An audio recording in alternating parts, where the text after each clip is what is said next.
The rain hadn't stopped in 3 hours. It came down in sheets across the California-Nevada border, turning Highway 95 into a river of reflected headlights and brake lights bleeding red across wet asphalt. The kind of rain that made the world feel smaller, colder, like God himself had decided to wash something away and wasn't particular about what got caught in the flood. Chief Petty Officer Maya Brennan didn't notice the cold. Her hands gripped the steering wheel at 10 and 2, the way her father taught her before he shipped out to Helmand Province and never came back. 14 years ago. She was 16 then, 29 now, and the rain still felt the same. Indifferent, relentless, patient. The digital clock on the dash read 2:17 a.m. 72 hours ago, she'd been dropped in the Mojave with nothing but a rifle, a knife, and orders to survive Hell Week recertification. No food, no water beyond what she could find, no shelter except what she could build. Just sand and sun in the kind of heat that turned your skin to leather and your thoughts to prayer. She'd passed. She always passed. But passing didn't mean sleeping. Passing didn't mean rest. Passing meant proving it again and again and again, because the uniform didn't care what you did yesterday. It only cared what you could do today and tomorrow and the day after that, until your body gave out or your mind did, whichever came first. The Macmillan TAC-50 rifle sat in its case in the back seat, still coated in desert dust. 50 caliber, bolt action, 29 pounds of precision-engineered lethality. Her personal weapon. Her record with it, 2,800 yards, confirmed kill, 18 months ago in a valley whose name was still classified. 98% hit rate over 3 combat deployments. The rifle didn't miss. Maya didn't miss. Her phone buzzed in the cup holder. She glanced down. Dr. Harlan, Master Chief, retired, 67 years old, Scottish-American, built like a fire hydrant with a voice like gravel being poured into a cement mixer. He'd been her instructor at boot camp 11 years ago. Told her she'd never make it through BUD/S training. Told her the teams weren't ready for women. Told her she'd quit like all the others. She'd made him eat every word. Now he called her once a week just to make sure she was still breathing. She hit the speaker button. "Kid, Doc, you sound like hell. Feel worse. Good, that means you're still alive." A pause, the sound of ice clinking in a glass. Scotch, probably. He always drank scotch when he couldn't sleep. "You pass? What do you think?" "I think you've been proving yourself for 11 years and you still act like someone's going to take it away." Another pause, longer this time. "You need to rest, Maya. Real rest. Not this 48-hour turnaround nonsense." "I'll rest when I'm dead, Doc." "That's what your father said." The words landed like a punch. She didn't respond, couldn't respond, because Doc Harlan was the only person alive who could say her father's name and make it hurt worse than the memory already did. "Get some sleep, kid," Doc said, softer now. "You proved yourself years ago. You don't owe them anything else." "Respect isn't given, Doc. It's taken. Every single day." "Then take a damn day off." The line went dead. Maya set the phone back in the cup holder and stared at the road ahead. The rain kept falling. The clock kept ticking. Virginia Beach was still 400 miles away, and her body felt like it had been run through a wood chipper and reassembled by someone who'd never seen a human before. But she kept driving, because stopping meant thinking, and thinking meant remembering. And remembering meant seeing her father's face the day he left for deployment, the way he'd kissed her forehead and promised he'd be back in 6 months, the way the chaplain showed up 8 weeks later with a folded flag and words that didn't mean anything, because her father was gone and words couldn't bring him back.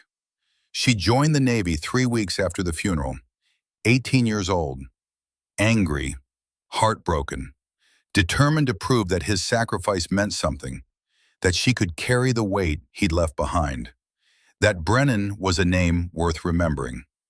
11 years later, she was still carrying it. The gaslight blinked on. Maya glanced at the gauge. Quarter tank. Enough to make it another 50 miles, maybe 60 if she pushed it. But the next town was 30 miles out, and the town after that was 80. So she took the exit when she saw it, a lonely off-ramp marked only by a flickering sign that read, Bayside, gas, food, lodging. The kind of town that existed only because highways needed places for people to stop. She pulled into the parking lot of a 24-hour fuel station at 2:28 a.m. The lot was empty except for a rusted pickup truck near the air pump and a sedan with out-of-state plates parked sideways across two spaces, like the driver had given up halfway through the attempt. The station itself looked like it had been built in the 70s and forgotten in the 80s. Flickering fluorescent lights buzzed above the gas pumps. The windows were fogged from the temperature difference between inside and out. A hand-painted sign near the door read, Hot food, cold drinks, clean restrooms. 2 out of 3, maybe. Maya killed the engine and sat there for a moment, letting the rain drum against the roof. Her reflection stared back at her from the rearview mirror. Dark hair pulled into a tight braid. No makeup, no jewelry. Just the face of a woman who'd spent 72 hours in hell and come back because hell wasn't allowed to keep her. She pulled her hood up, zipped her jacket halfway, leaving it open because she'd learned a long time ago that trying to hide what you were only made people more curious, and stepped out into the rain. The cold hit her like a wall. She didn't flinch. Combat boots splashed through puddles as she crossed the lot toward the entrance. Her tactical sports bra was visible beneath the open jacket. Regulation issue, black, designed for function, not fashion. Her combat pants were soaked at the cuffs, clinging to her calves. She moved with the kind of presence that didn't ask for space. It expected it. The door chimed when she pushed it open. Inside, the air was thick with the smell of burnt coffee and old fryer oil. The floor tiles were cracked and stained. A radio somewhere played classic rock at low volume, competing with the hum of ancient refrigerators lining the back wall. Behind the counter stood a man in his 50s, Garrett Walsh, Irish-American, third-generation gas station owner, gray hair thinning at the crown, gut pushing against a faded flannel shirt. He looked up when Maya entered, did a double take at her uniform and build, then looked away quickly like he'd been caught staring at something he wasn't supposed to see. Maya ignored him. She walked straight to the cooler, grabbed a bottled water, then moved to the small pharmacy section near the register. Medical tape, caffeine tabs, ibuprofen, the essentials, nothing more. She set them on the counter. Garrett scanned them without making eye contact. 12:47. Maya pulled out her wallet, and that's when she heard it. Laughter. Low, rough, too loud for 2:30 in the morning, coming from the hot food section near the soda machines. She didn't turn around. Didn't have to. She'd been in enough rooms with enough men to recognize the sound of trouble before it introduced itself. 4 of them. Marines, judging by the haircuts and the way they carried themselves, like they owned the world and were just waiting for someone to tell them otherwise. Young, mid-20s, wet from the rain, energy drinks in hand, the kind of energy that came from too much testosterone and not enough supervision. Yo, check this out. The voice was loud, confident, belonged to a man who'd never been told no in his life and wouldn't know what to do with it if he had. Maya set exact change on the counter. Garrett still wouldn't meet her eyes. His hands shook slightly as he counted the bills. Damn, another voice said. She came in dressed like that on purpose. More laughter. Maya picked up her items, turned toward the door, and found herself looking at 4 Marines blocking the aisle between her and the exit. The leader stood in front. Corporal Kellen Voss, 26 years old, German heritage, third-generation Marine, blonde hair cut high and tight, blue eyes that looked like they belonged on a recruiting poster, jaw that could have been carved from granite, the kind of face that made mothers proud and daughters stupid. He was smiling. Behind him, PFC Jace Rorden, 24, Swedish descent, Built like a linebacker who'd eaten another linebacker. Shoulders that barely fit through doorways. Hands the size of dinner plates. The kind of man who solved problems by being bigger than them. To the left, Specialist Milo Trent, 23, English background, thin, twitchy, nervous energy radiating off him like static electricity, phone already out, held low, screen glowing. To the right, Lance Corporal Brenner Pike, 25, Dutch heritage, widest of them all, silent, watching her the way a bouncer watches someone deciding whether they're allowed to leave. Voss stepped forward. "Excuse me," Maya said. Her voice was flat, neutral. The voice of someone who'd diffused 1,000 situations by refusing to give them oxygen. Voss didn't move. Instead, he reached into his pocket and pulled out a crumpled $5 bill, held it up like a trophy, let it dangle between his thumb and forefinger. Then he slapped it down on the shelf beside her water bottle. $5, he said, his smile widened. Don't act expensive. The air in the store changed. Behind the counter, Garrett froze, his mouth opened slightly, like he wanted to say something, but no sound came out. Rorden snorted. Bet she's worth it. Trent's phone tilted up slightly. The camera lens caught the light. Maya looked at the $5 bill, looked at Voss, looked at the three men behind him. She ran the calculations in less than 2 seconds. 4 targets. Rorden is muscle but slow. Takes him 3 seconds to close distance. Predictable power punches. Probably never trained against someone faster. Voss is alpha. Neutralize him first, or the others won't break. Trent is recording. Phone becomes evidence if I can get it. Pike blocks the exit. He's trained for this. Military police, maybe. Take him third after he commits to the grab. Exits. Front door 15 feet, blocked. Back door through storage, 30 feet, unknown if locked. Side window near restrooms, too small. Improvised weapons. Fire extinguisher by the door. Mop bucket near the counter. Hot coffee pot behind register. Threat assessment. Harassment escalating to assault. Pattern suggests experience. They've done this before. All of this in 2 seconds. Out loud, she said only one word. Move. Voss laughed. Didn't know Navy girls had bark. He reached for the $5 bill again. Not to take it back. To drag it closer to her, like he was feeding an animal.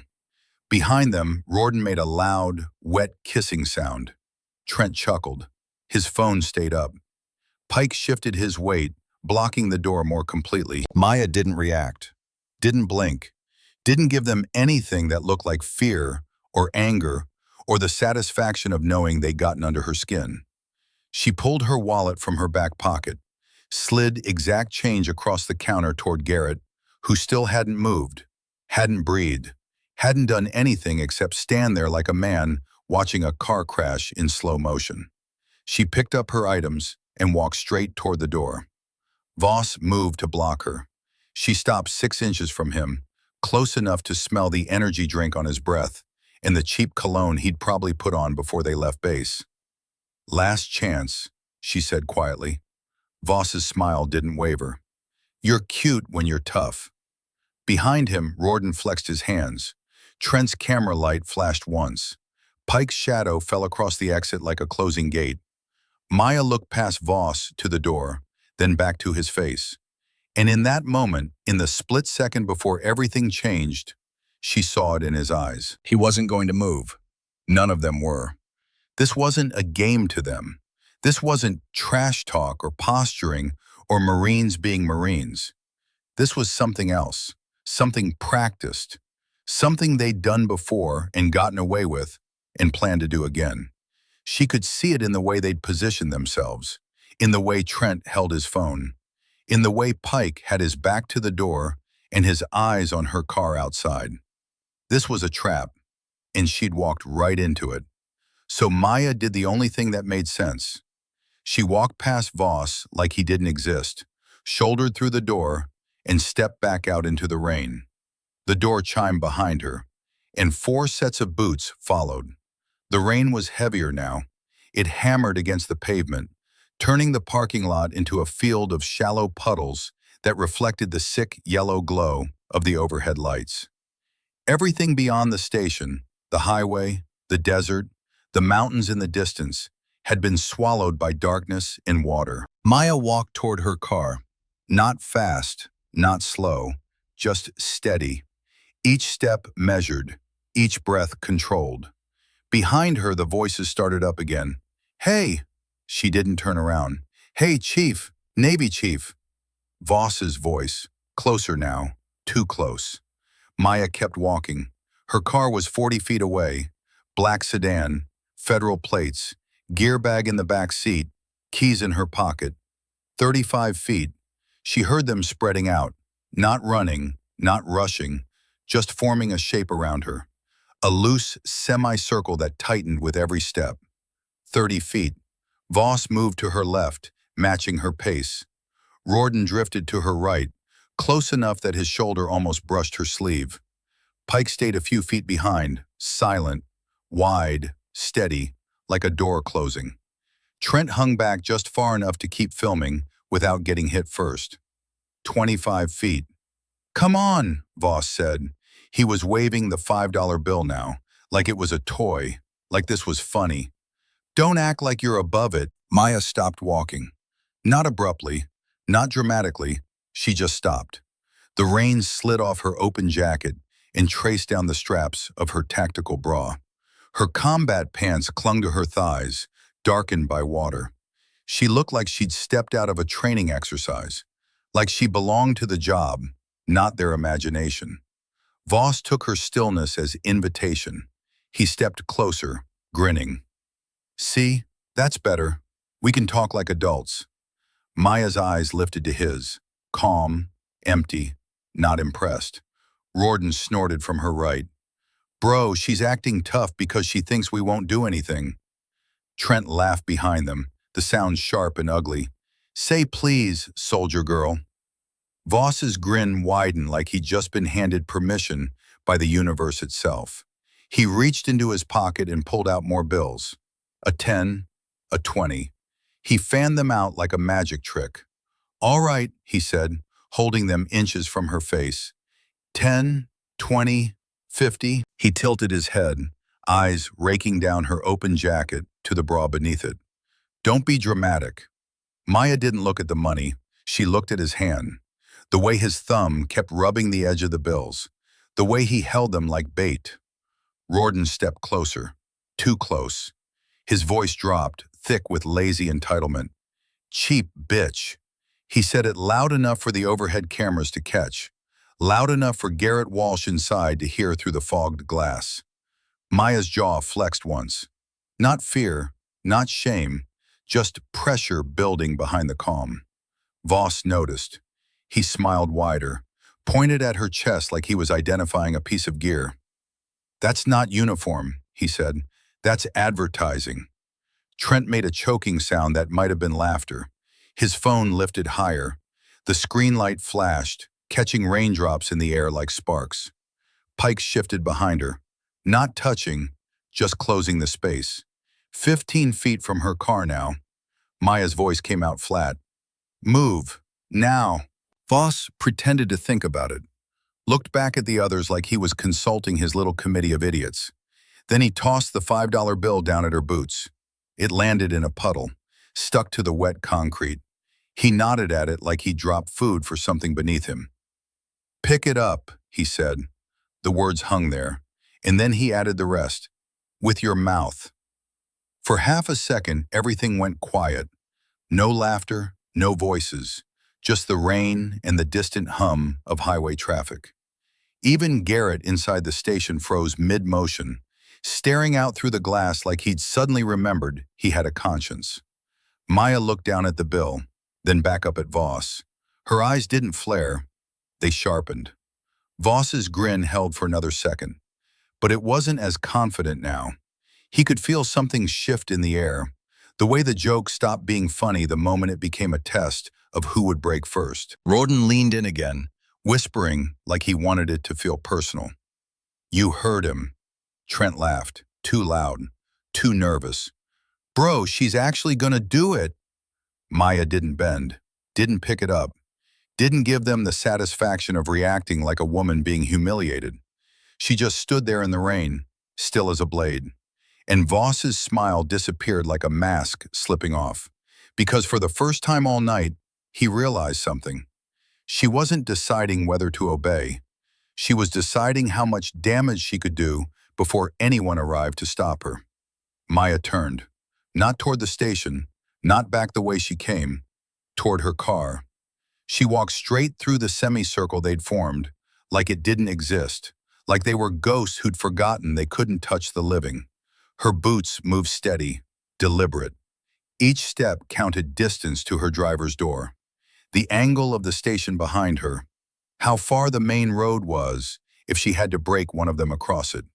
Behind her, the voices followed, louder now, slurred by adrenaline. Look at her walking off like she still thinks she's in charge. Probably gets off on it. Bet you $5 she flinches if I touch her hair. Pike didn't talk. Pike just followed, blocking the line of retreat, just like before. Maya reached her car, matte black, federal plates, gear bag visible in the back seat. She grabbed the door handle, and that's when it happened. Tap, tap, tap. She turned. Voss was tapping the $5 bill against her driver's side window, like he was knocking with it. His eyes were wild now, hair wet and plastered to his forehead, breath steaming in the cold air between them. You're gonna earn it, he said softly, one way or another. Maya didn't answer. She looked over his shoulder.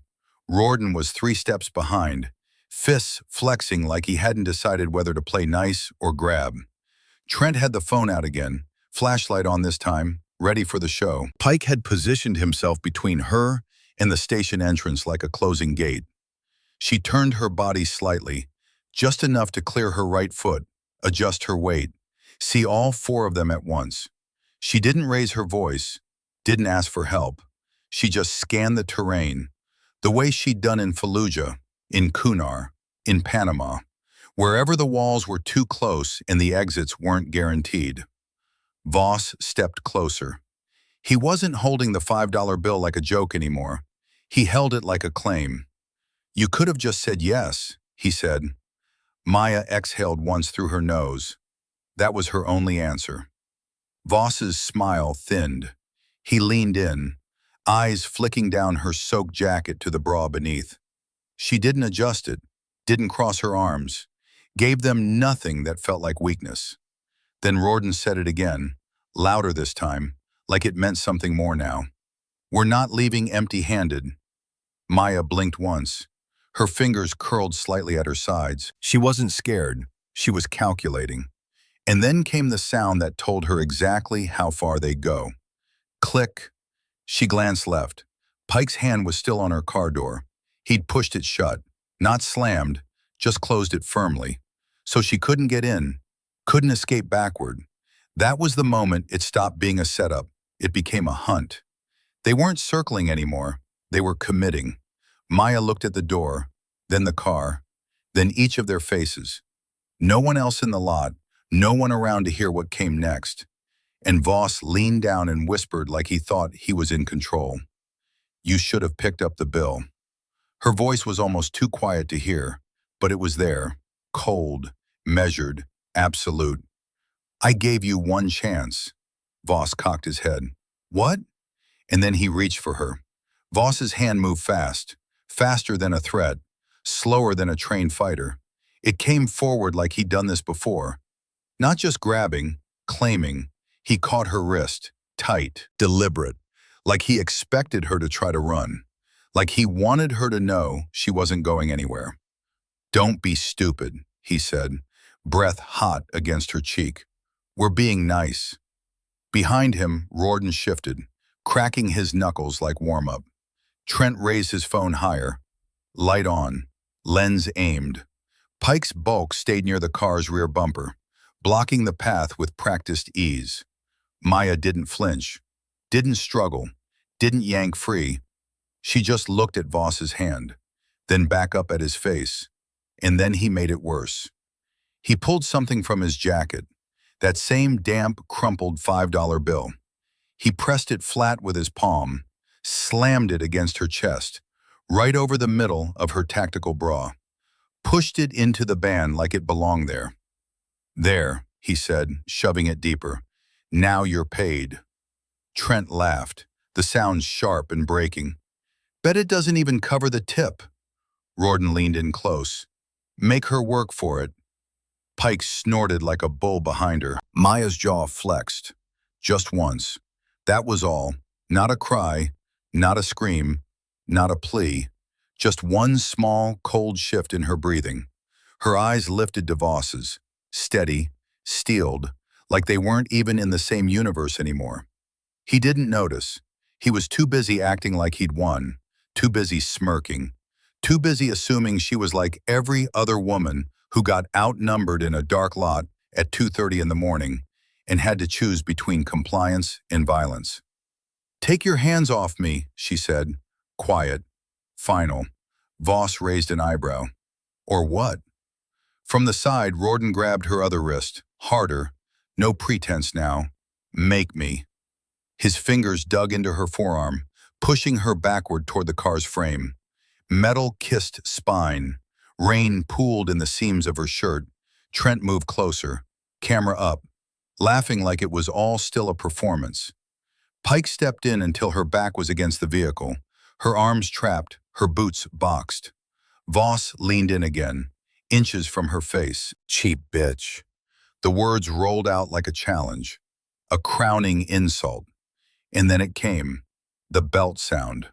A click, a slide, a laugh.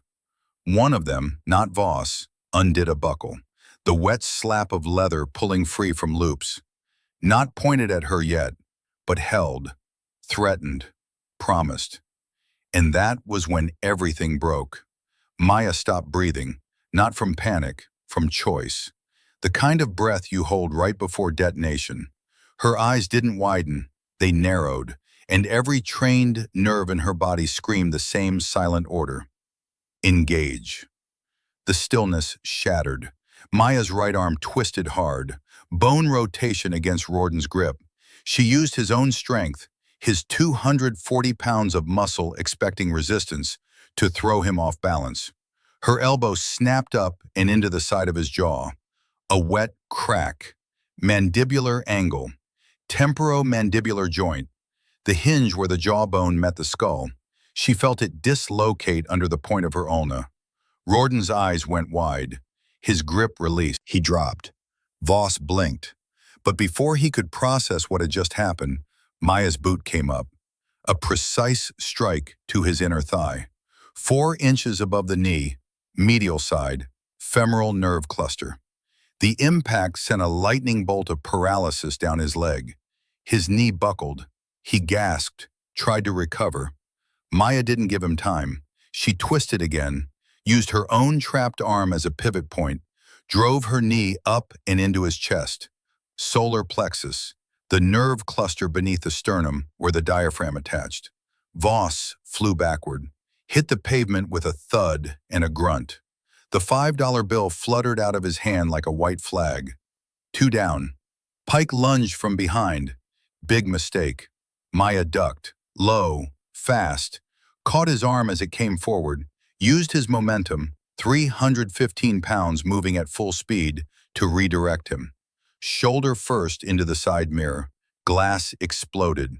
His forehead followed. Metal met bone. The door panel caved. Pike dropped like a felled tree. 3 down. Trent backed up, phone shaking in his hand. Bro, what the? Maya turned on him. Drop it. He froze. Didn't obey. She moved. 2 strides. She grabbed his wrist, twisted just enough to send the phone flying, then snapped her elbow into his sternum. Xiphoid process, the cartilage junction at the bottom of the breastbone. Hit it right and breath stops instant. Trent dropped like a deflated tire, gasping, wheezing, clutching his chest like someone had stolen his lungs. 4 down. Maya stood in the center of it all, rain dripping from her jacket, down her arms, off the ends of her braid. Her tactical bra was soaked, her shirt hung open, but her body language dared anyone to see it as weakness. She didn't look like a victim. She looked like a weapon that had finally been unsheathed. Voss, trembling and bleeding from the mouth, tried to crawl towards something. The $5 bill. It had fluttered into a puddle. He grunted, reached for it. "Stupid bitch!" He grabbed it with bloody fingers, gasping, still defiant, still refusing to admit he'd already lost. He shoved it toward her again. "Take it!" It came out like a threat, a curse, a refusal to accept reality. Maya looked down at him. She didn't kick him again, didn't raise her voice. She crouched close enough for him to hear her over the rain and the pulsing in his ears. "You think that buys you power?" She took the bill from his trembling hand, held it for half a second, then folded it once, twice, 3 times, and shoved it into his mouth. "Keep your change." Voss gagged. Behind her, Trent whimpered from the ground. Rawdon rolled onto his back and whispered through his destroyed jaw, "We're fucked." Pike didn't move. He knew it already. Maya stood back up, scanned the scene. Blood, mud, broken glass, rain washing it all toward the storm drains. One phone still glowing screen up, LED flickering. The camera angled just enough to capture the lot. The bodies, the confrontation. She stepped over, picked it up, tapped to pause the recording, and saw what she'd suspected from the beginning. The folder. Trophy vids. 37 files. She scrolled through the thumbnails, each one a different woman, different location, same 4 men, same pattern. Her face went cold. Not surprise, confirmation. She tapped through to the messages. Group chat, 43 members. Target acquired. Rawdon gonna talk her down. Trent, get your camera ready. Pike has exit locked. Make her work for it, LOL. Maya saved the file. Then she pulled out her own phone. Didn't call an ambulance. Didn't call base security. She called the military police directly. And while it rang, she glanced once at the crumpled men around her. "Names," she said, voice sharp. They didn't answer, so she read them herself, from their uniforms, their IDs, their tags. Corporal Kellen Voss, Private First Class Jace Rawdon, Specialist Milo Trent, Lance Corporal Brenner Pike. She walked to the middle of the lot, rain pouring down, and waited. Not to be rescued, not to be helped, but because this time they were going to be found. And she was going to make sure everyone knew exactly what they tried to do. The phone connected. "Military Police, Sergeant Vega." Maya's voice was steady, professional. The voice of someone filing a report, not a victim asking for help. "This is Chief Petty Officer Maya Brennan, U.S. Navy, serial number 773-21498. I'm at the Bayside Fuel Station off Highway 95. I have 4 detained suspects involved in coordinated sexual assault and harassment. I need immediate MP response and evidence collection.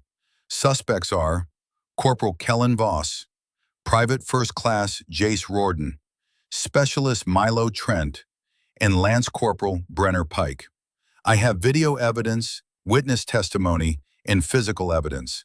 Time of incident, 0243 hours. A pause on the other end. Then, "Copy that, Chief. Units en route. ETA 4 minutes. Are you injured?" "Negative." "Are the suspects secured?"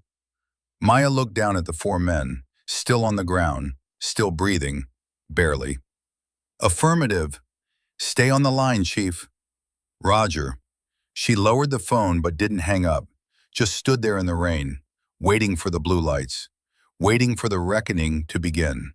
Because this time, the $5 wasn't enough. This time, they were going to pay everything. The blue lights arrived at 2:47 a.m., 2 MP cruisers cutting through the rain like judgment on wheels. No sirens, no rush.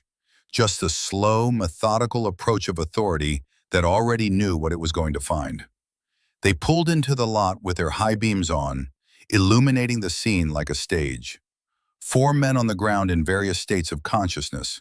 One woman standing in the center, arms at her sides, rain streaming off her like she was carved from stone. Senior MP Sergeant Patricia Vega stepped out first. 45 years old, Irish-American, steel gray hair pulled back tight, eyes that had seen every lie the military could tell and stopped believing them years ago. She'd been working sexual assault cases for 6 years, had watched evidence disappear, watched complaints get buried, watched good women get destroyed while bad men got transferred. She was done watching. Vega approached Maya with her hand near her sidearm, not threatening, just protocol, and her eyes scanning the scene with the efficiency of someone who'd been doing this too long. "Chief Brennan?" "Yes, ma'am." "You the one who called it in?" "Affirmative." Vega's eyes moved to the four men on the ground. Voss was sitting up now, holding his ribs. Riordan was on his side, jaw hanging at an unnatural angle. Trent was still wheezing. Pike was conscious, but not moving. "They need medical?" "Eventually." Vega almost smiled. Almost. The second MP, younger, maybe 30, built like he spent his off hours in the gym, was already securing the perimeter, setting up his body camera, documenting the scene. Vega turned back to Maya. "Walk me through it." Maya did, clinically, precisely, the way she'd been trained to debrief combat engagements. The initial contact inside the station, the $5 bill, the escalation in the parking lot, the physical contact, the belt, the defensive response, the phone, the folder. She didn't embellish, didn't dramatize, just stated facts. When she got to the part about the 37 videos, Vega's jaw tightened. "Show me." Maya handed over Trent's phone, still unlocked, still open to the folder. Vega scrolled through it. Her face didn't change, but something in her posture shifted, like she just confirmed something she'd suspected for a long time. "Jesus Christ," she muttered. Then louder to her partner, "Daniels bagged this as primary evidence. Chain of custody starts now." She looked back at Maya. "You touched anything else?" "The phone. Nothing else. Gas station has 4-angle security coverage. Clerk inside witnessed the initial contact. His name is Garrett Walsh." "He's still in there?" "Last I checked." Vega gestured to Daniels, who nodded and headed toward the station entrance. Then she turned her attention to the four men on the ground. Started with Voss, who was trying to stand. "Stay down, Corporal." "She attacked us," Voss croaked, blood on his chin, defiance in his eyes. "Came at us unprovoked. We were just talking and she—" "I said stay down." Vega's voice had the kind of edge that made people obey before they thought about it. She moved to each man in turn, documented visible injuries, read them their rights, didn't ask questions, didn't engage with their excuses, just facts, just procedure. By the time she finished, Daniels had emerged from the station with Garrett Walsh in tow. The clerk looked pale, shaken, like he just realized he was going to have to testify about something he tried very hard to ignore. "Sir, can you confirm what you witnessed inside the station?" Garrett's voice was quiet, scared. They followed her in, made comments. He, pointing at Voss, put money on the counter, told her not to act expensive. I heard them laughing. Then they followed her outside. "Did Chief Brennan provoke them in any way?" "No, she bought her stuff and tried to leave. They wouldn't let her." Vega nodded. "Thank you, sir. We'll need a formal statement." She walked back to Maya, gestured away from the scene, out of earshot of the four men. "Chief, I'm going to be straight with you. This is going to get complicated.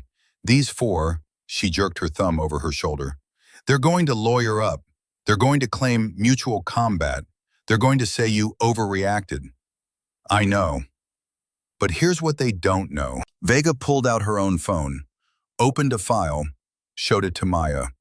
"I've been tracking these four for 6 months, 7 complaints, 7 women, all resolved internally, all buried." Maya looked at the screen. Names, dates, incident reports stamped, no further action. Why? That's what I've been trying to figure out. Vega closed the file. But now we've got video. We've got a group chat with 43 members. We've got a pattern that's undeniable. And we've got you, a decorated SEAL who's not going to disappear quietly. She paused, rain dripping off the brim of her cap. Are you prepared for what comes next, Chief? Because this isn't just four drunk Marines anymore. This is institutional, and institutions protect themselves. Maya looked past Vega to where Voss was being loaded into the back of a cruiser. His eyes met hers through the window, still defiant, still convinced he'd talk his way out of this.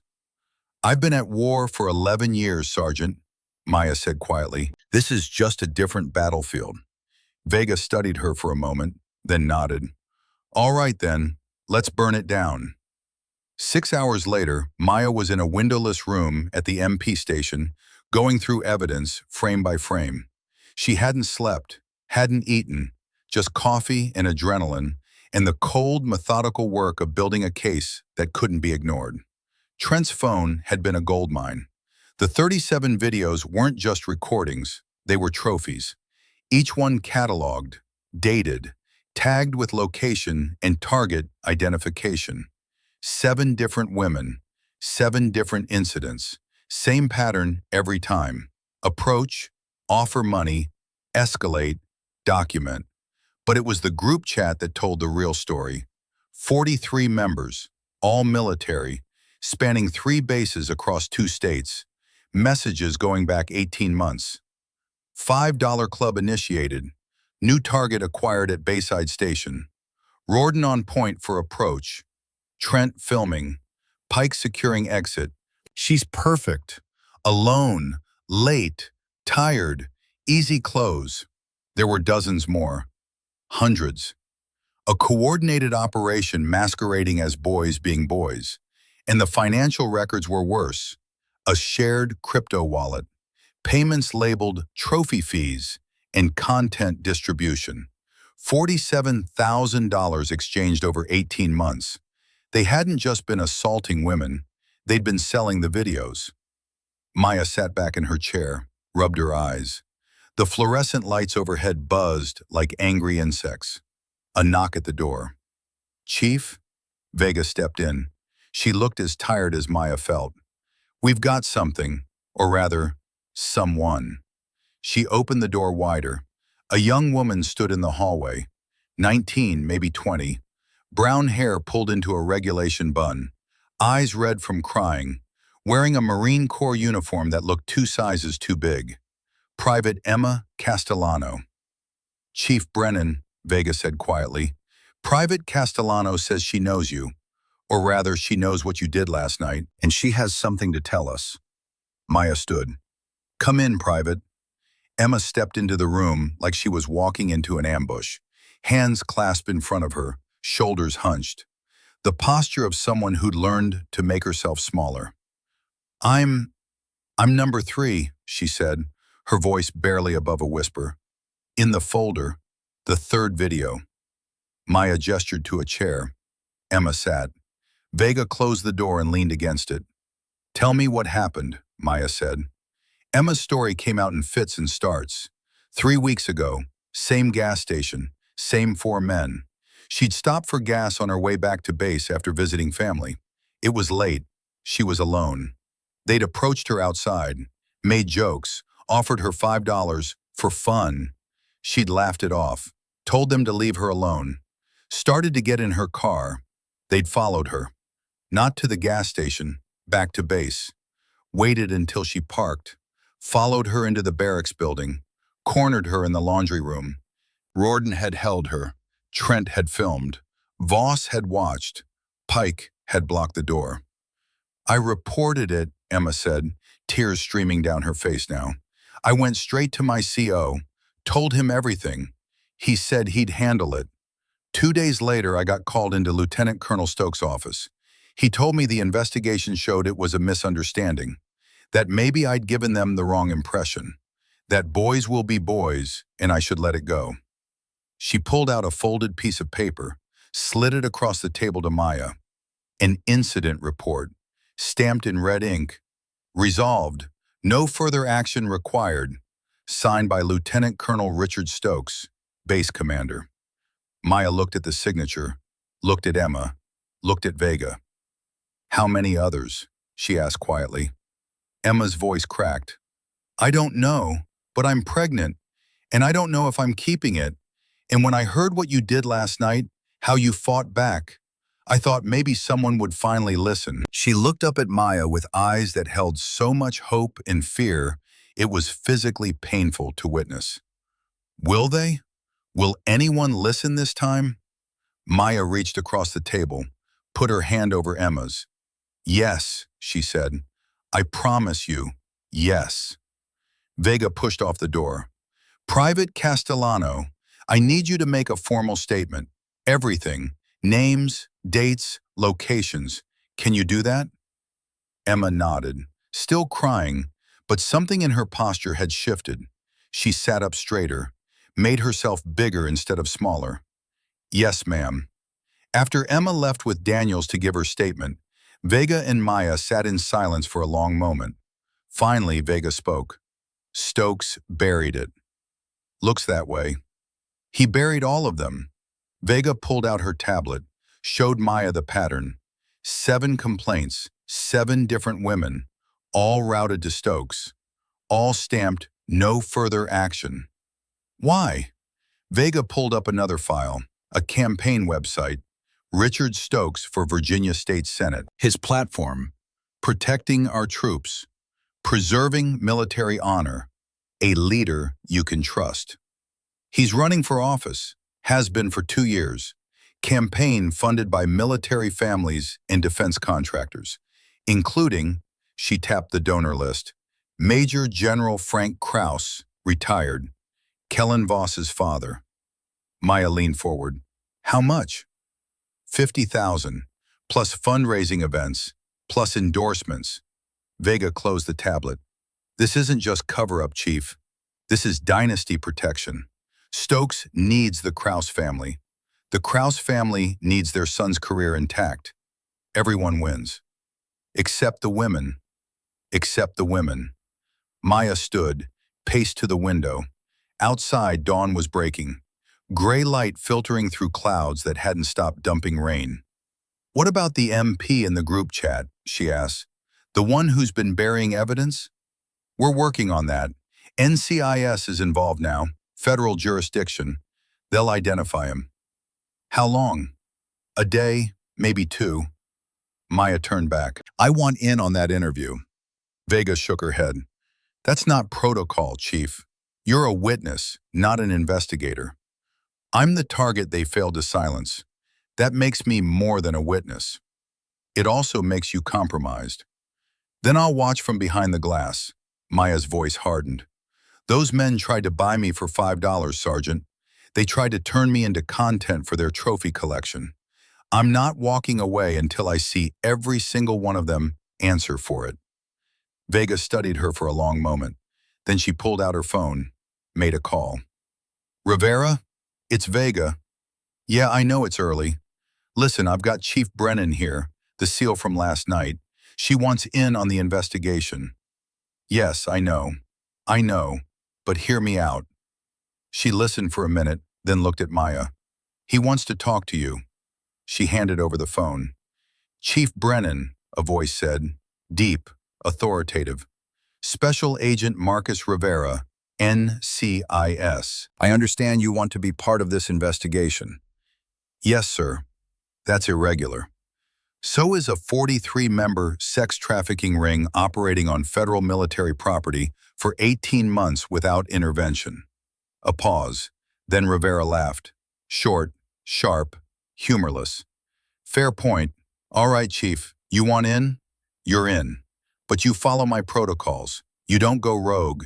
You don't compromise evidence. You clear? Crystal, sir. Good. I'll be on base in 2 hours. Meet me in the JAG conference room. And Chief? Yes, sir? What you did last night?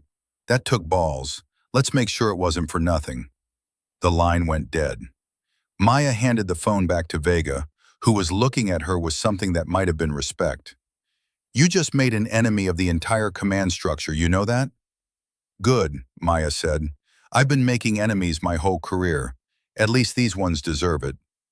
At 0900 hours, Maya received an encrypted email. Subject line, confidential, immediate response required. She opened it. Chief Petty Officer Brennan, in light of recent events and the stress of your recent training cycle, we are prepared to offer immediate honorable discharge with full benefits, medical coverage, and a settlement of $50,000 US. This offer includes a standard non-disclosure agreement and expires in 24 hours. This is a one-time offer designed to allow you to move forward with your life without the burden of lengthy legal proceedings. For your own well-being, we strongly encourage acceptance. Reply to this email or contact Lieutenant Colonel Stokes directly at extension 4471. Maya read it twice. Then she forwarded it to Vega and Rivera with a single line added, "For the record, declined." She hit send, deleted the original, and went to find coffee. By the time Special Agent Rivera arrived at 1100 hours, the investigation had expanded beyond anything Maya had imagined. Rivera was 48, Italian-American, former SEAL Team 3, combat deployments in Iraq and Afghanistan, now NCIS, specializing in military sexual assault cases. He walked like a man who'd seen the worst humanity had to offer and decided to spend his life making sure it didn't happen again. He brought a team, 6 agents, forensic specialists, digital analysts, legal advisors. They set up in the JAG conference room like they were planning a military operation. Because they were. "All right," Rivera said, standing at the head of the table. "Let's establish what we know. Chief Brennan, walk us through the incident one more time. Every detail. I don't care if you think it's irrelevant." Maya did, starting from the gas station, ending with the phone call to Vega. Rivera's team took notes, asked questions, cross-referenced with the video evidence, the security footage, Walsh's testimony, Emma's statement. When she finished, Rivera nodded. "Okay, now let's talk about what we've found since." He pulled up a presentation on the screen. Specialist Trent's phone gave us access to the group chat. 43 members. We've identified 38 of them so far. Active duty military spanning 3 installations. This base, Camp Lejeune, and Fort Bragg. He clicked to the next slide. A network diagram, names connected by lines. The chat shows coordination, planning, target selection, revenue sharing from video sales.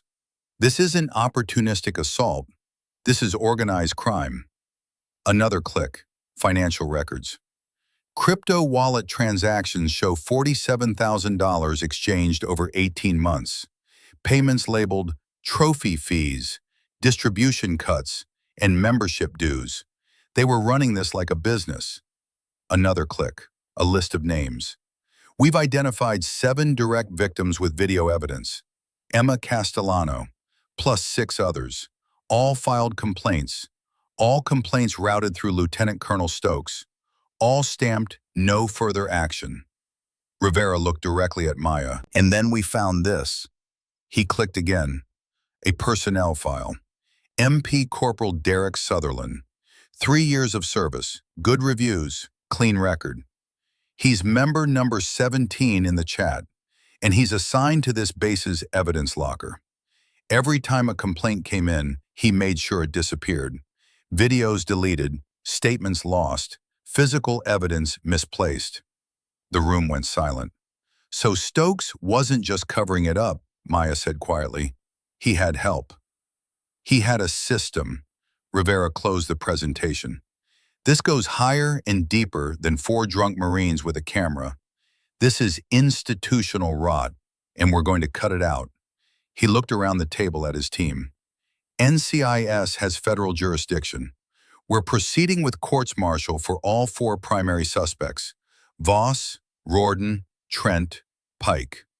Charges include sexual assault, conspiracy, sex trafficking, and distribution of illegal content. We're also pursuing charges against Sutherland for obstruction and evidence tampering. And we're building a case against Stokes for systematic cover-up. One of the agents raised her hand. Sir, what about the other 39 members? We're interviewing them one by one. Some will cooperate, some won't. We'll separate the predators from the enablers and charge accordingly. Timeline? Fast. We've got momentum. Public interest, federal pressure. We're not giving anyone time to bury this. Rivera turned back to Maya. Chief, you're going to be under a microscope. Stokes is going to push back. So is the Krause family. So is anyone who benefits from this staying quiet. Are you prepared for that? Maya thought about her father, about the flag they'd handed her at his funeral, about the 11 years she'd spent proving that his sacrifice meant something. Yes, sir. Good, because the real fight starts now. That afternoon, Maya was summoned to Stokes's office. She went alone, against Vega's advice, against Rivera's explicit orders. But she needed to look him in the eye. The office was on the 3rd floor of the base administrative building. Corner suite, windows overlooking the parade grounds, mahogany desk, American flag in the corner, photos on the wall of Stokes shaking hands with senators and generals. He was sitting behind the desk when she walked in. Didn't stand, didn't salute, just gestured to a chair like she was there for a performance review. Chief Brennan, thank you for coming. Wasn't a request, sir. No, I suppose it wasn't. He leaned back, studied her. You've created quite a situation. I defended myself against 4 men who attempted sexual assault. That's not a situation, that's a crime. Allegedly. Maya's jaw tightened. There's video evidence, sir. There's video of a fight. Context matters. The context is they tried to buy my consent for $5. Stokes waved a hand dismissively. 4 young men made inappropriate comments. You overreacted. These things happen. Boys will be boys. Boys will be boys, Maya repeated slowly. Is that what you told Private Castellano? And the 6 others who filed complaints? Stokes's expression didn't change. I'm not sure what you're referring to. I'm referring to the 7 incident reports with your signature stamping them, no further action. I'm referring to the systematic cover-up you've been running for 18 months to protect your political career. Now his expression changed, hardened. That's a serious accusation, Chief. It's a documented fact, sir. He stood, walked to the window, looked out at the parade grounds like a man who owned everything he could see. Let me explain something to you, Brennan. This base operates on order, on discipline, on trust between service members. What you're doing, dragging this into the public eye, involving NCIS, making accusations against decorated officers, it destroys that trust.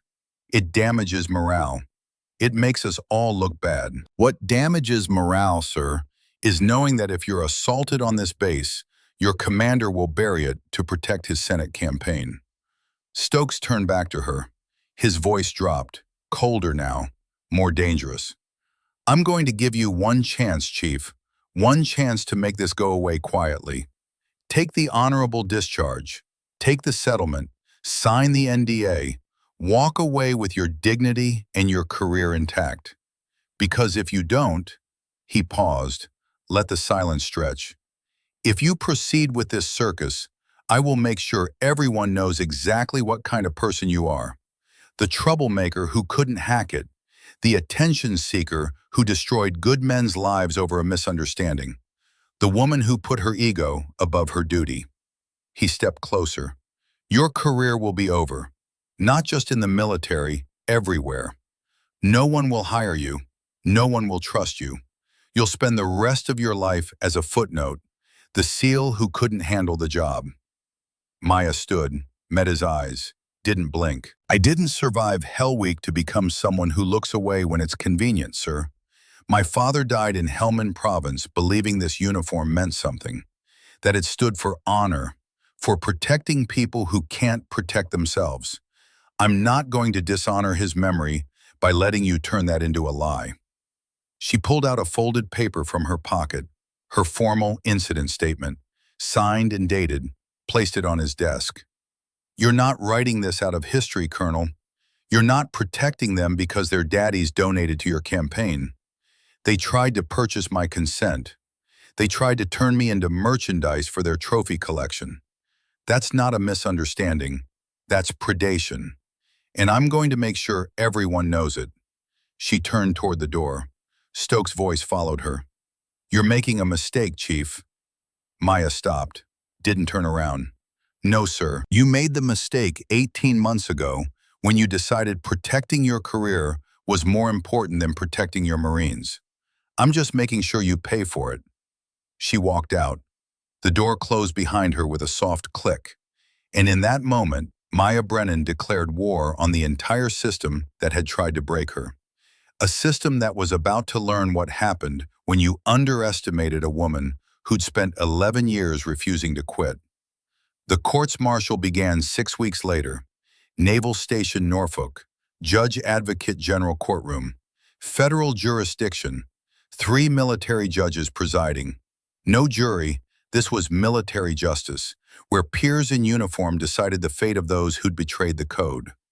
The courtroom was old, built in the 50s during the Cold War when military discipline meant something absolute. Wood paneling dark with age, windows high and narrow, letting in thin streams of morning light. The seal of the Department of the Navy mounted above the judge's bench, like a silent witness to everything that had been sworn and broken beneath it. Maya sat in the gallery wearing her dress blues. Every decoration she'd earned was displayed. Navy Cross for valor in combat, Bronze Star with V device for heroism under fire, Purple Heart from Kunar Province when shrapnel had torn through her shoulder and she'd kept fighting anyway, Combat Action Ribbon, Presidential Unit Citation. The ribbon rack on her chest told a story that didn't need words. 11 years of service compressed into colored fabric and metal. The gallery was full.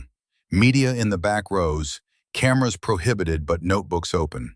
Military personnel scattered throughout, some supportive, many resentful. A few women in uniform who sat straighter when Maya entered, like her presence gave them permission to take up space. Emma Castellano sat 3 rows behind Maya, 19 years old and 4 months pregnant, showing now despite the loose uniform blouse.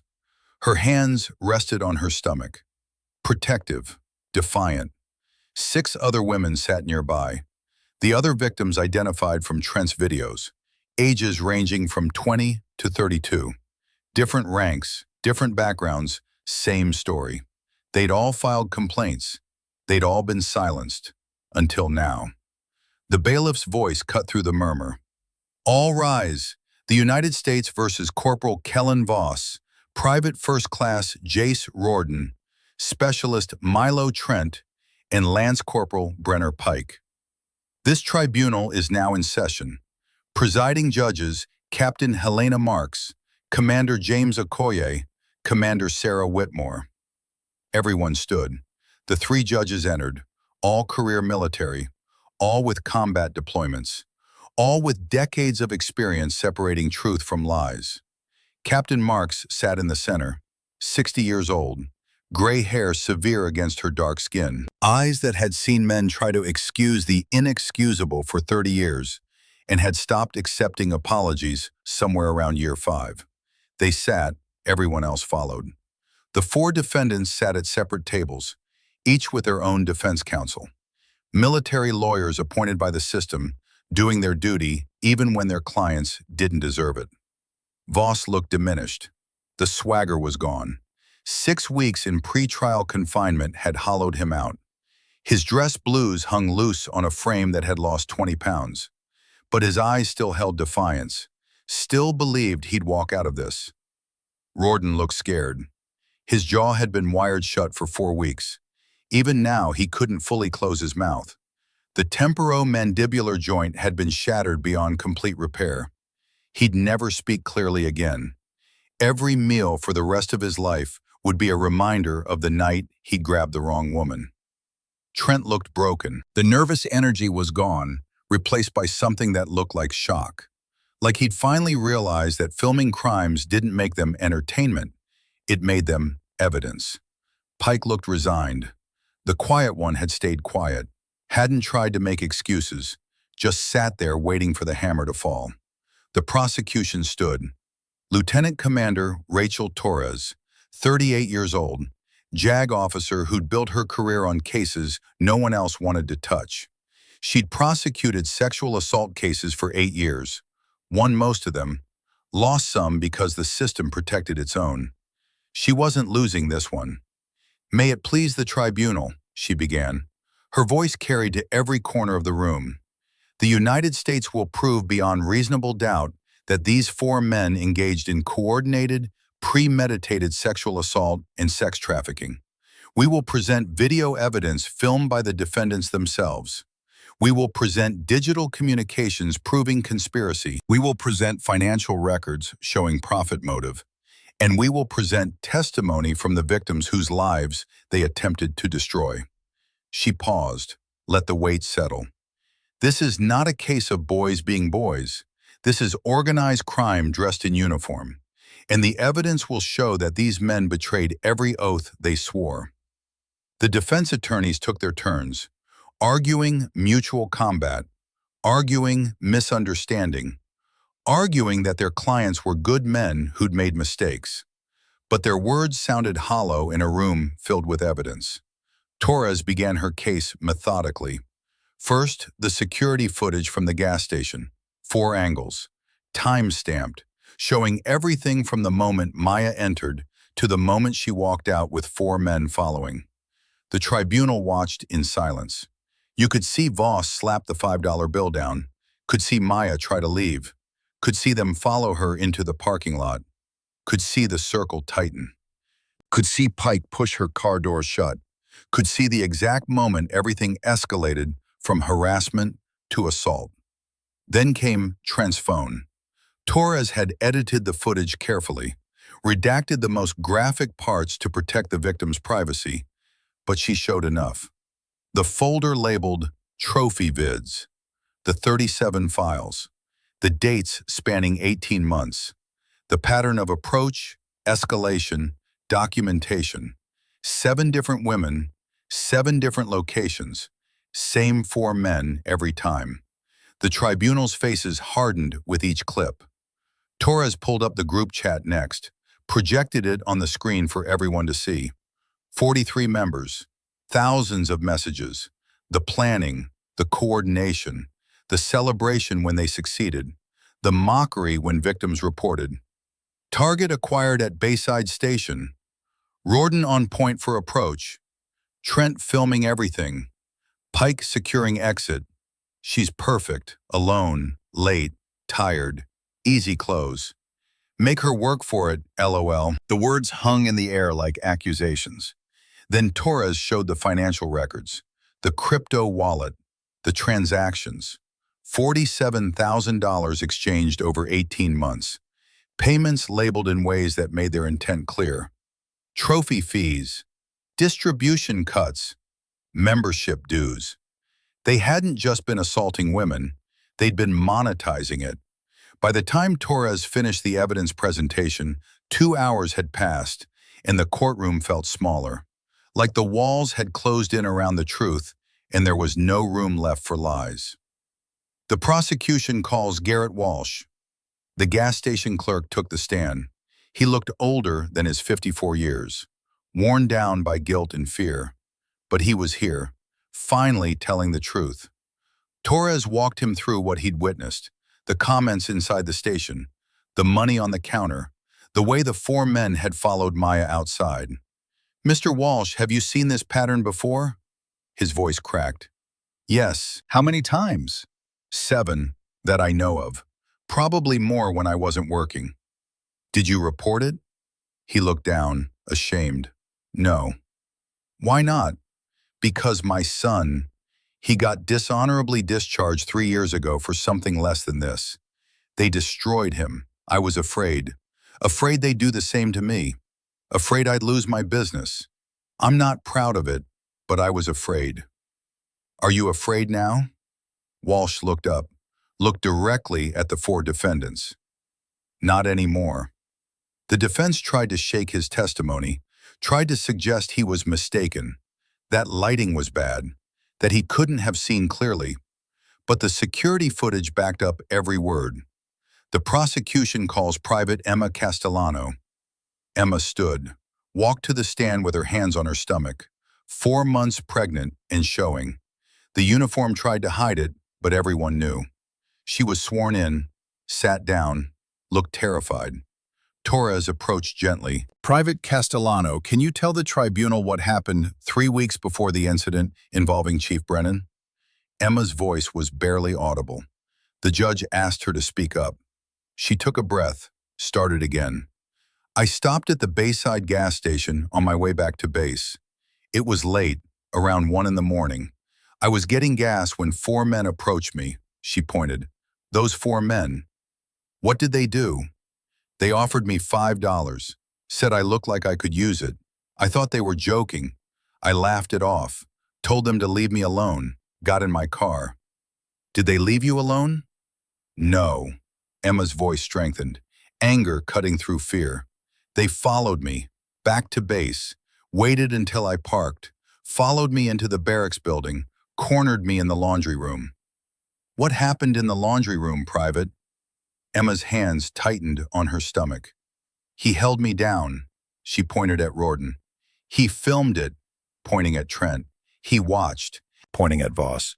And he blocked the door so I couldn't get out, pointing at Pike. The courtroom was absolutely silent.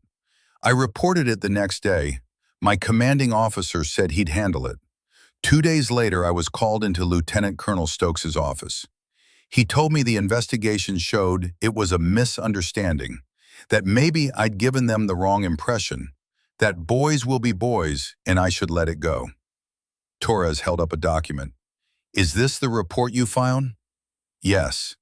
And what does it say here? Torres pointed to the stamp. Resolved. No further action required. Who signed that? Lieutenant Colonel Richard Stokes. Torres entered the document into evidence. Private Castellano, are you pregnant? Yes. Do you know who the father is?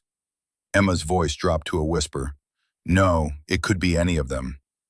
The weight of that statement crushed the air out of the room. The defense tried to cross-examine, tried to suggest she'd been willing, that she'd changed her mind afterward, that she was making it up for attention or money. But Emma didn't break. She'd broken before, in the laundry room, in Stokes's office, in the weeks after when she'd been told to move on and forget. She wasn't breaking anymore. 5 more victims testified, each with their own story, different locations, different circumstances, same pattern, same 4 men, same group that had operated with impunity for 18 months because the system protected them. By the end of the day, the defense had nothing left to argue. The truth had buried them. On the second day, Torres called her final witness.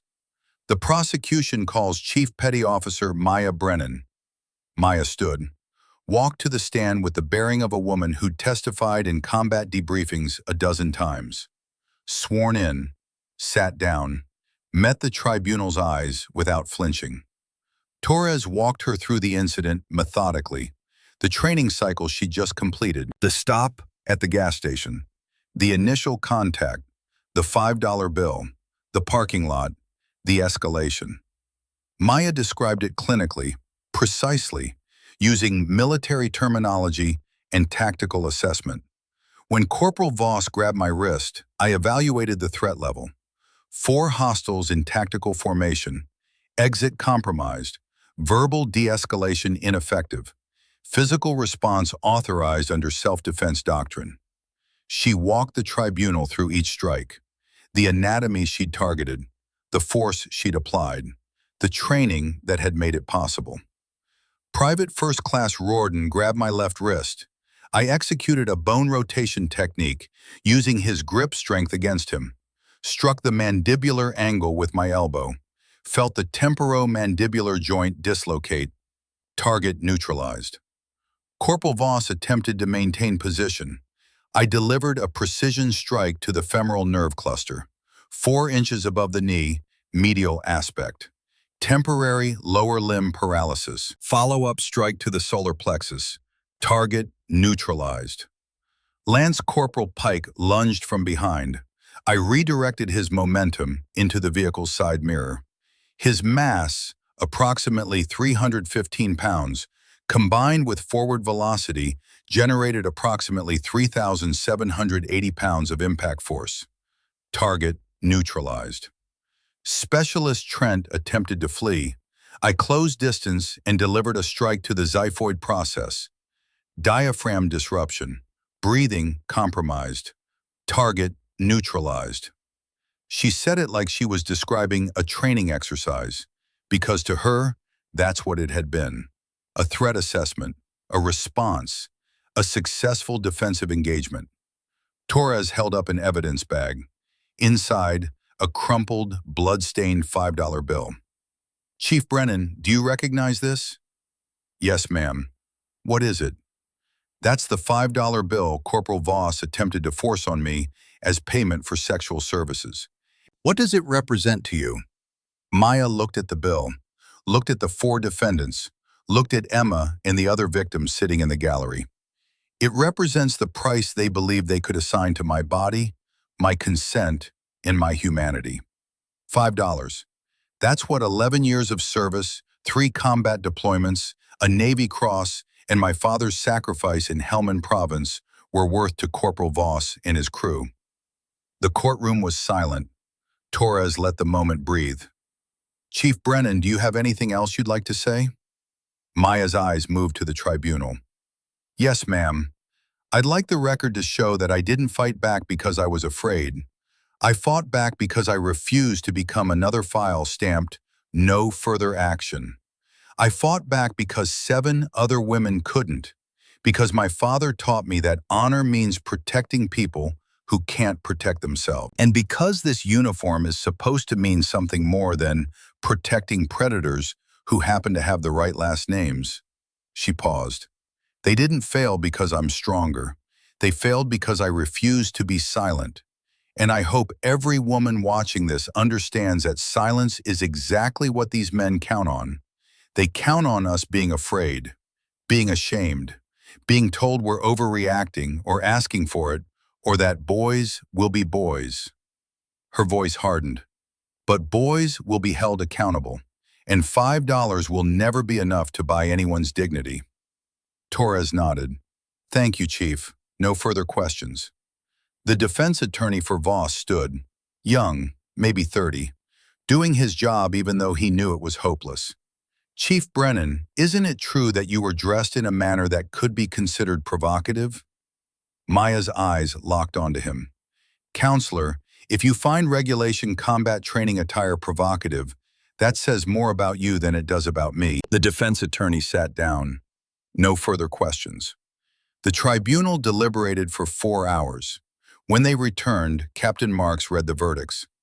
In the case of the United States versus Corporal Kellen Voss on the charge of sexual assault, we find the defendant guilty. On the charge of conspiracy to commit sexual assault, guilty. On the charge of sex trafficking, guilty. On the charge of distribution of illegal content, guilty. Voss's face went white. The tribunal sentences Corporal Voss to 15 years confinement in federal military prison, dishonorable discharge, forfeiture of all pay and benefits, and reduction to E1. This sentence will be served consecutively with any state charges that may be filed. She moved to the next defendant. In the case of the United States versus Private First Class Jace Rorden, 12 years, dishonorable discharge, forfeiture of everything. In the case of the United States versus Specialist Milo Trent, 18 years. The video distribution charges had added time. Dishonorable discharge, everything gone. In the case of the United States versus Lance Corporal Brenner Pike, 10 years. Dishonorable discharge. The silent one who'd blocked exits would spend the next decade behind bars. Captain Marks stood. This tribunal wants every service member watching this case to understand something clearly. There is no amount of rank, no family legacy, no political connection that will protect you if you commit these crimes. The days of sweeping sexual assault under the rug are over. The days of telling victims to stay quiet are over. The days of protecting predators because they wear the uniform are over. She looked directly at Maya. Chief Brennan didn't just defend herself in a parking lot. She defended the integrity of military service itself. And this tribunal hopes her example inspires every victim to come forward and every potential predator to think twice. She brought down the gavel. This tribunal is adjourned. Defendants remanded to custody, pending transfer to federal confinement. The MPs moved in immediately, cuffing Voss, Rorden, Trent, Pike, leading them out through the side door. Voss looked back once at Maya. She stared back, unblinking. He looked away first. The aftermath came fast and brutal. Lieutenant Colonel Richard Stokes resigned 3 days after the verdict. Federal prosecutors filed obstruction of justice charges. His Senate campaign collapsed overnight when donors pulled funding, and his opponent ran ads featuring Emma's testimony on loop. MP Corporal Derek Sutherland, the evidence locker clerk who'd been bearing complaints, received his own courts-martial. 5 years confinement, dishonorable discharge. His career destroyed by the same system he'd betrayed. 15 additional members of the $5 Club received administrative discharges. 8 faced pending federal charges. The rest cooperated with investigators, giving up names and evidence in exchange for reduced sentences. The network was burned to the ground, but the cost was high. Maya requested transfer to Camp Pendleton, California, 3,000 miles from Virginia. Fresh start, different coast, new assignment. The Navy approved it immediately. Some called it a promotion. Senior Chief Petty Officer Brennan, assigned to Naval Special Warfare Training Command, prestigious, important. Others called it what it was, exile, because Maya Brennan had committed the unforgivable sin in military culture. She'd broken the code of silence. She'd made the institution look bad. She'd forced accountability onto men who'd believed themselves untouchable. Some of her fellow SEALs respected her for it. Many resented her. She should have handled it quietly. She made us all look like predators. There are ways to deal with problems without going nuclear. Maya heard the whispers, read the comments on military forums, saw the way some men looked at her now, like she was a grenade with the pin pulled. She didn't care. Or rather, she cared, but she'd made peace with the price. Her father had died believing the uniform meant something, that it stood for honor and protection and doing the right thing, even when it cost you everything. She'd proven him right, even if it meant eating alone in the chow hall, even if it meant watching male colleagues cross the street to avoid her, even if it meant knowing that every date would end the moment the guy Googled her name and found the headlines. Navy SEAL exposes sex trafficking ring on military base. $5 bill becomes symbol of military sexual assault crisis.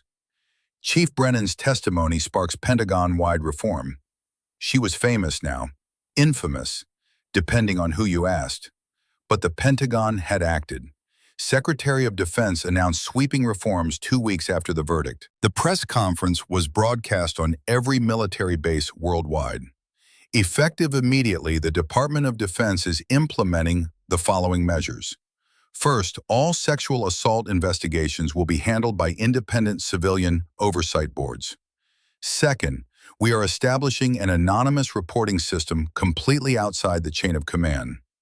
Third, any use of currency or payment in connection with sexual harassment or assault will be prosecuted as a federal felony under the new $5 bill law.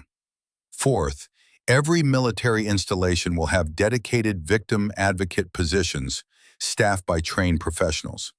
Fifth, we are creating the Brennan Protocols, a comprehensive framework for prevention, reporting, and prosecution of sexual assault cases. The camera flashed to the secretary holding up the blood-stained $5 bill in its evidence bag. This $5 bill has been designated a permanent exhibit at the Pentagon. It will serve as a reminder that no amount of money, no amount of rank, and no amount of political influence will protect those who prey on service members.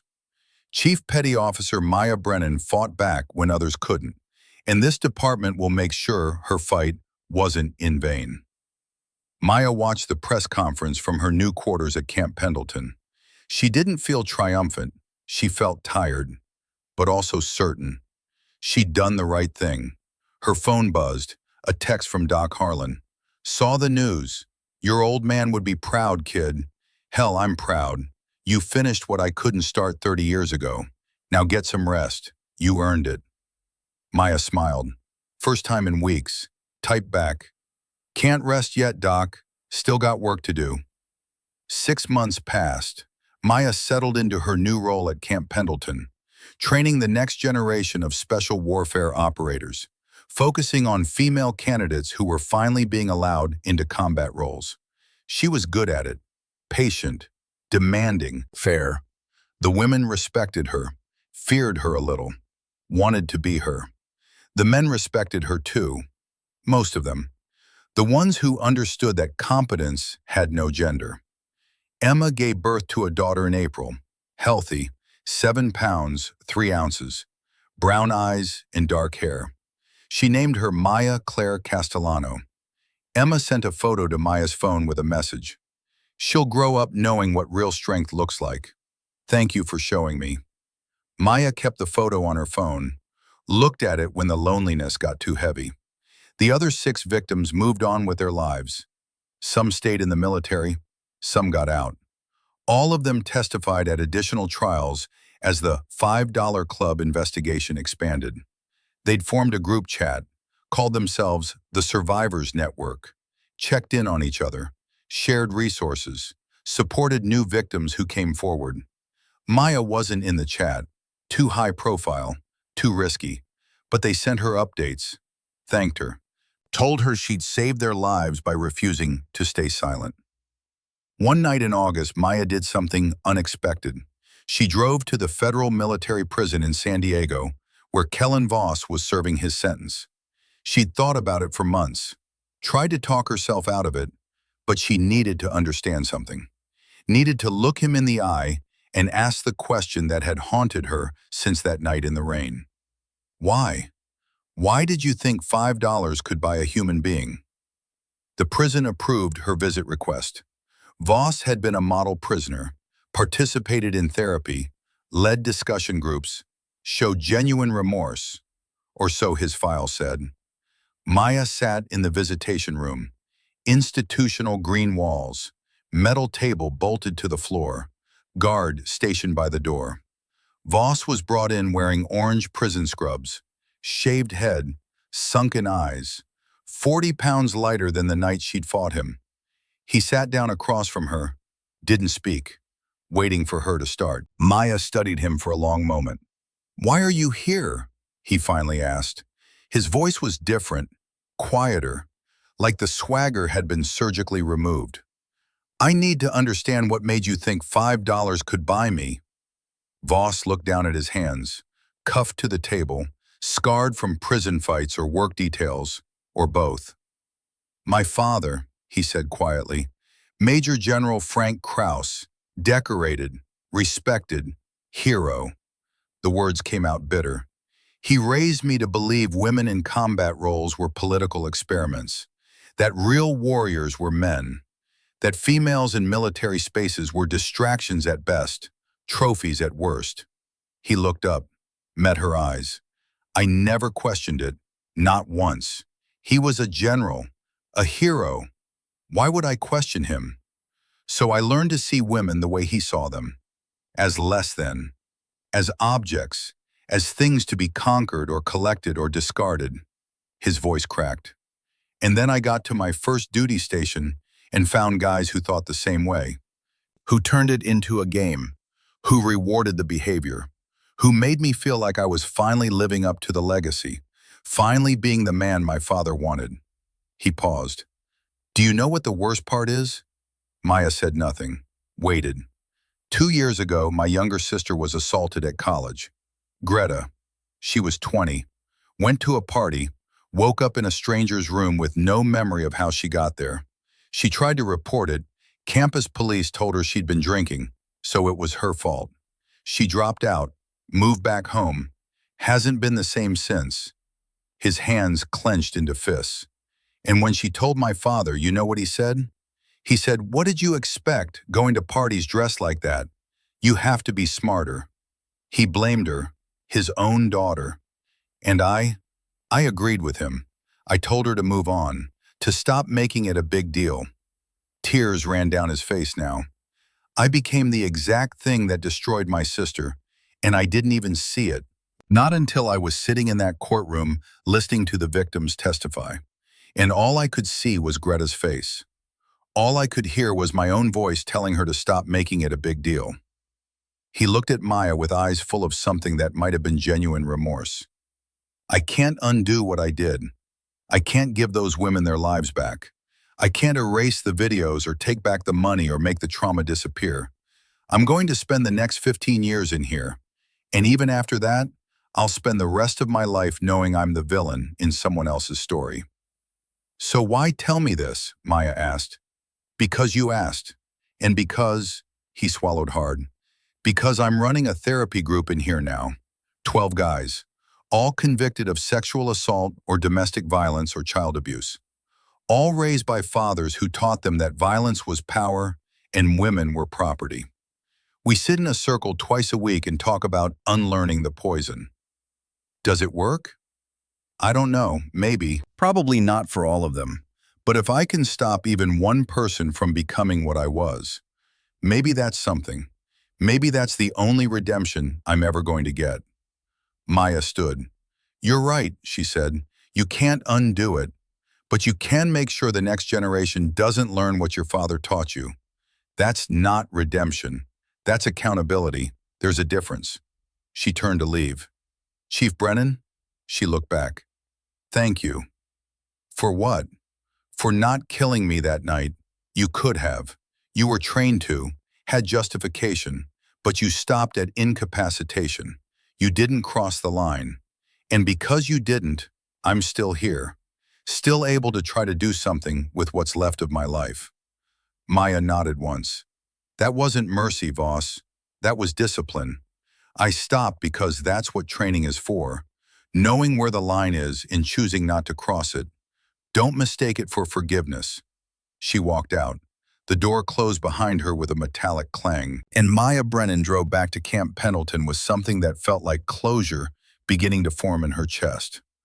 1 year after the incident, Maya pulled into the Bayside gas station at 2:30 a.m. Same time, same place, same rain. But everything was different. The station had new ownership. Garrett Walsh had sold it and moved to Montana to be near his grandchildren. The new owner was a veteran, Army, Afghanistan. He'd heard the story, knew what the place represented. Maya walked inside. A young woman was behind the counter, college age, working the night shift. Help you? Just looking, Maya said. She walked to where the register used to be, where Voss had slapped down the $5 bill. And there, mounted on the wall behind plexiglass in a professional frame, was the bill itself. Blood-stained, wrinkled, historic. Beneath it, a brass plaque read, "Not for sale, not a joke, not ever again." Beside the frame, photographs, 11 women, all the identified victims, smiling now, strong, moving forward. A new photograph had been added recently. The first graduating class of Brennan Protocol Victim Advocates. 24 men and women in dress uniforms. Trained professionals dedicated to supporting assault survivors. A small American flag stood beside the frame. Fresh flowers, roses, sat in a vase on the counter beneath. Maya touched the plexiglass. Her reflection overlaid the $5 bill. Past and present merging in the glass. You're her, aren't you? Maya turned. The young woman at the counter was staring. The seal. Chief Brennan. Just Maya. Holy shit! The woman's eyes went wide. You're like, You're a legend. What you did, what you started. My sister was assaulted at her unit. She reported it. They actually investigated, actually prosecuted. She's still in, still serving. Because of you, because you fought back. Maya didn't know what to say to that. She's not the only one, the woman continued. There's like hundreds of stories. Women who came forward because they saw you do it. The Brennan protocols actually work. Reporting is up. Convictions are up. The whole culture is changing. Because you refuse to be another buried file. She came around the counter, extended her hand. Thank you, seriously, thank you. Maya shook her hand. What's your name? Corporal Sloan Mercer. I'm stationed at Pendleton. Third shift here pays better than base wages, so... She shrugged. But I'm only here because I know it's safe now. Because everyone knows what this place represents. No one's trying anything here anymore. Maya looked back at the frame bill. Good, she said quietly. That's good. She bought a water and a coffee, left at 20, told Sloan to keep the change, walked back out into the rain. But before she got to her car, she stopped, pulled out her phone, sent a text to a number she hadn't messaged in months. Dad, I hope Hellman was worth it. I'm trying to make it worth it. I hope you're proud. I hope Mom's proud. I'm doing my best to honor what you taught me. Love you. She knew the number didn't work anymore, hadn't worked in 14 years. But sometimes you had to say things anyway. She got in her car, started the engine, pulled out of the lot, and as she drove back toward Camp Pendleton, toward the life she'd built from the wreckage of that night, toward the women she was training to be stronger and smarter and fiercer than the men who'd underestimate them, Maya Brennan allowed herself something she rarely did. She smiled, because $5 hadn't been enough to buy her, and 15 years in prison wasn't enough to erase what those men had done. But the system had changed. The protocols were in place. The silence was broken, and that was worth everything. The rain kept falling, but Maya Brennan kept driving, because the mission wasn't over. It was never over. But for the first time in 11 years, she believed it might actually be winnable. And that was enough. 3 months later, a documentary aired on PBS, The $5 War, How One Navy SEAL Changed Military Culture. It featured interviews with Maya, with Emma holding baby Maya Claire, with the other victims, with Sergeant Vega and Agent Rivera, with policymakers and Pentagon officials. It showed footage of the trial, of the reforms being implemented, of the Brennan Protocol training happening at bases worldwide. The final shot, the framed $5 bill at Bayside Station, camera slowly pushing in on those 3 lines that changed everything. Doc Harlan watched it from his living room in Virginia, scotch in hand, tears on his face. His wife sat beside him, squeezed his hand. "You trained her well," she said. "No," Doc replied. "I taught her how to fight. Her father taught her why. And she taught herself when to stop and when to keep going. That's all her." Emma watched it from her apartment, baby Maya asleep in her arms. She kissed her daughter's forehead. "That's who you're named after," she whispered. "The woman who stood when I couldn't. The woman who taught me that silence is what they count on. Remember that, baby girl. Always remember that." At Camp Pendleton, Maya's trainees watched it together in the common room. 48 women, ages 18 to 35, all volunteering for combat roles, all knowing the road would be harder for them. When it ended, one of them stood. "Chief Brennan, can I ask you something?" Maya nodded. "Do you regret it? The cost? The exile? Everything you lost?" Maya thought about it, really thought about it. "Every day," she said honestly, "every single day I think about what my life would have been like if I'd just taken the settlement and stayed quiet. I'd probably have more friends, definitely an easier career, maybe a relationship that lasted longer than 2 dates." She paused. "But I look at all of you. I look at Emma's daughter. I look at the reporting statistics and the conviction rates and the women who came forward because I did. And I realized something. What? I didn't fight for me that night. I fought for every woman who came after, for every woman who'd stand where I stood and need to know that fighting back was possible, that silence wasn't mandatory, that $5 would never be enough. She stood. So no, I don't regret it. I regret that it was necessary. I regret that the system had to be forced to change instead of choosing to. I regret that 7 women had to be assaulted before anyone listened. But I don't regret standing up. And I hope none of you ever do either. The room was silent. Then someone started clapping. Then another. Then all 48 of them. Standing ovation in a common room at Camp Pendleton. Not for the hero, for the woman who'd refused to be a victim and taught them all how to do the same. Maya stood there, uncomfortable, unused to this kind of attention, but she didn't look away, because this was what her father had died for. This was what the 11 years had been for. This was what the $5 bill represented now. Not an insult, a monument, not a price, a promise. The promise that no woman would ever have to face what she'd faced alone. The promise that the uniform meant something more than protecting predators. The promise that $5 would never be enough. And as the applause finally faded and her trainees went back to their bunks and the common room emptied, Maya stood alone in front of the television where the documentary credits were still rolling. She thought about the next woman who'd stand in a dark parking lot with men closing in and a choice to make. That woman would know her story, would know fighting back was possible, would know she wasn't alone. That knowledge was enough. Maya pulled out her phone, opened her photos, found the picture of baby Maya Claire, stared at it for a long moment. Then she typed out a message to Emma. Tell her the story when she's old enough. All of it.